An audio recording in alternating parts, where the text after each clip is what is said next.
Hey guys, it's John here. Today we are potting up some beautiful bull planters for one of my clients today, and I am so excited. These bulls are beautiful. She wants her planters to look really pretty for Christmas time, so we're using a lot of whites, a lot of greens, and a little bit of red. We're doing two planters full of beautiful seasonal color of annuals, and then we're doing four planters full of really pretty succulents that kind of match and mimic each other. So I'm going to show you guys what plants we're using, and then we will start potting things up. For our little bit of a red accent here, we have a really pretty petunia. It has a kind of like a terracotta look to it, which is really pretty because that'll match her house really, really well.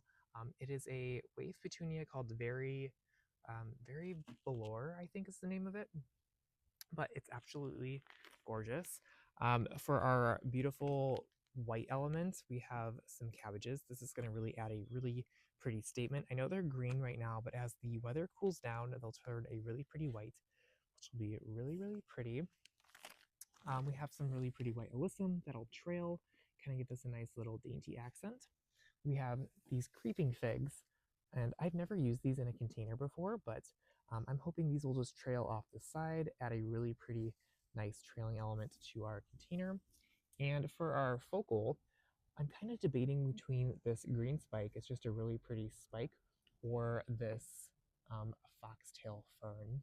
I know the spike will add some height, so I'm just going to look at it and see which one we'll use. We might end up using both if that works out well. For our succulents, we have a really pretty agave, the Desminiana.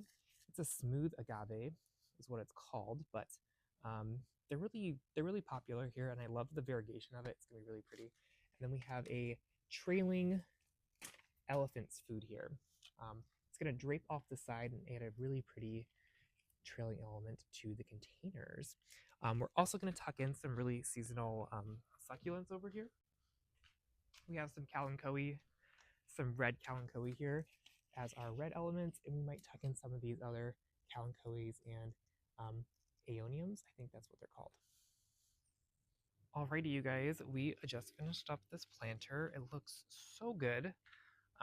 We use this creeping ivy, or sorry, this creeping fig, and I absolutely am obsessed with it. I think it looks beautiful cascading from here. It's just going to grow out. We kind of tucked it around the container to help it fill in. The beautiful white cabbages look so good, and then the berry velour petunia. These look really pretty. This is going to fill out really, really well here, and then this creeping alyssum, this trailing alyssum is going to trail over the pot to kind of give it a cascade effect. I love the white and the green. I think that's a really classy combo with a little bit of red petunias in the center. We're potting up our succulent container. This is the centerpiece. This is the smooth agave. It's the variegated agave Desminiana. It's so pretty. We're taking out the pups right now. So these are just the side shoots, and we're going to use them throughout the container here. But we don't need them at the base of the plant. So we're just going to take off the pups. We have a pile of pups right here. A pile of pups, and now we are going to use our elephant's food. This is the trailing elephant's food.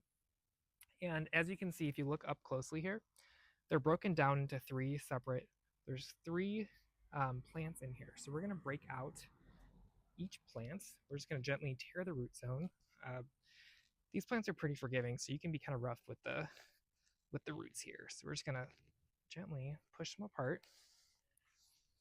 Like this, kind of separate them as much as we can. Give them a good shake. There we go.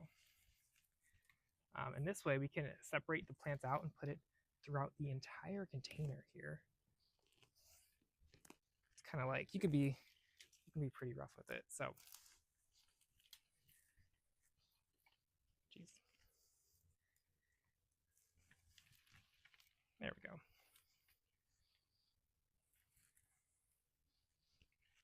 Okay, you don't stop it. Okay, so we got them separated. We're just gonna tuck them in here. It makes a beautiful statement right off the bat.